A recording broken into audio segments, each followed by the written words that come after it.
Hello everyone, welcome to my channel শিওমস healthy ফুডে। আজ একটি মজাদার ডেজার্ট আপনাদের সাথে শেয়ার করব। আশা করি আপনাদের ভালো লাগবে। আমাদের ভারতে এটা খুবই পছন্দনীয় একটা খাবার। আর এটা হলো সাবুদানার একটা ডেজার্ট। এই সাবুদানাটা খুবই উপকারী এবং সাবুদানা সবাই জানেন পুষ্টিগুণে ভরা। বিশেষ করে বাচ্চাদের জন্য খুবই উপকারী একটা খাবার। মিষ্টি খেতে মন চাইছিল, তাই ঘরে যা আছে তাই দিয়ে আমি ঝটপট এটা তৈরি করে নিয়েছি। আর তাই ভাবলাম আপনাদের সাথে একটু শেয়ার করি। সাবুদানা আপনার ক্যান্সার প্রতিরোধ করে, রক্তচাপ হ্রাস করে, খুবই উপকারী একটা খাবার। আমি প্রথমে এতে 2 টেবিল চামচ ঘি দিয়ে দিলাম। আর ঘিতেই সাবুদানাটা ভেজে নেব। সাবুদানাও পুষ্টিতে ভরা, এখান থেকে ঘিও আমি ক্যালোরি অ্যাড করছি, ঘিটাও অনেক স্বাস্থ্যের জন্য ভালো।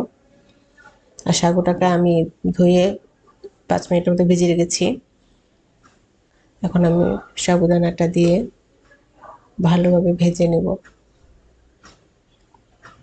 খুব অল্প উপকরণেই আমি এই খাবারটা তৈরি করেছি, বাড়তি কোনো কিছু আমি এতে অ্যাড করিনি। এতে ঘরে আমার জর্দার যে কালারটা ছিল সেটা একটু অ্যাড করেছি। আপনারা চাইলে কালারটা অ্যাড নাও করতে পারেন।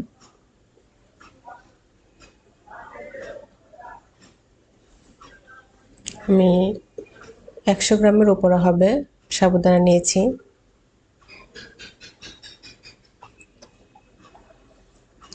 সাবুদানা আপনার হাড় মজবুত রাখে খেলে, শরীরে শক্তি যোগায়।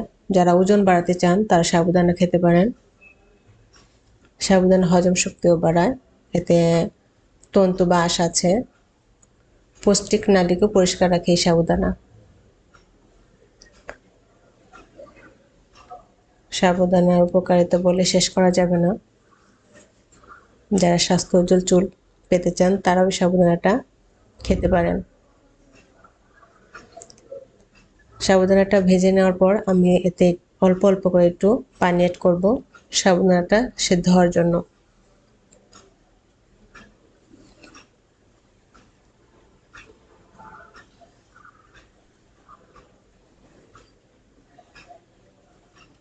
এখন এটাকে আমি 2 থেকে 3 মিনিটের মতো একটু ঢেকে রেখে দেবো যা সেদ্ধ হওয়ার জন্য। পানিটা চুষে নিয়েছে, মানে শুকিয়ে গেছে পানিটা।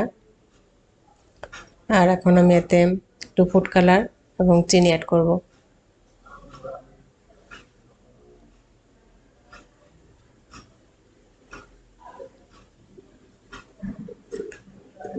খুবই মজাদার একটা ডেজার্ট।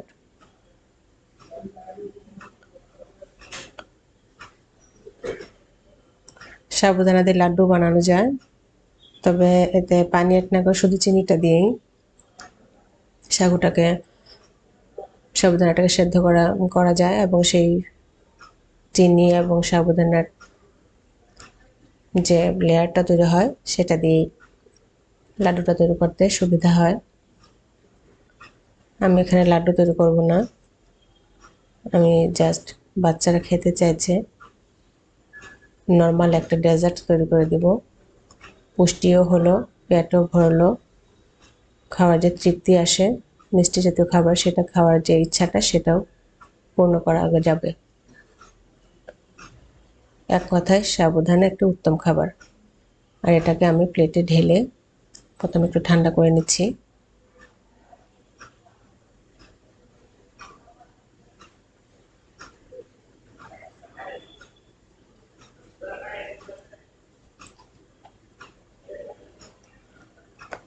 আর এতে আমি একটু ঘি ব্রাশ করে নিয়ে,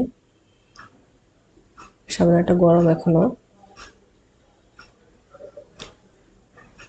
আর এতে আমি কাঠবাদাম, শুকনো কাঠবাদাম কেচি দিয়ে কুচি কুচি করে ছিটিয়ে দিচ্ছি।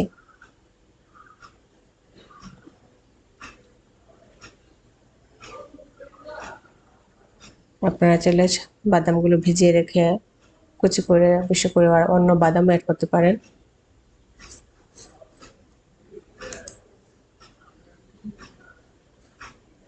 আর এই কেচিটা দিয়ে কাটতে যা ভালো লাগছে। তো এই ছিল আমার এই সহজ একটা ডেজার্ট আইটেম। আশা করি আপনাদের ভালো লাগবে। যদি ভালো লেগে থাকে তাহলে আমার এই চ্যানেলটাকে একটা সাবস্ক্রাইব করে দিবেন, একটা লাইক করবেন এবং কমেন্ট করে জানাবেন কেমন হলো আমার এই রেসিপিটা।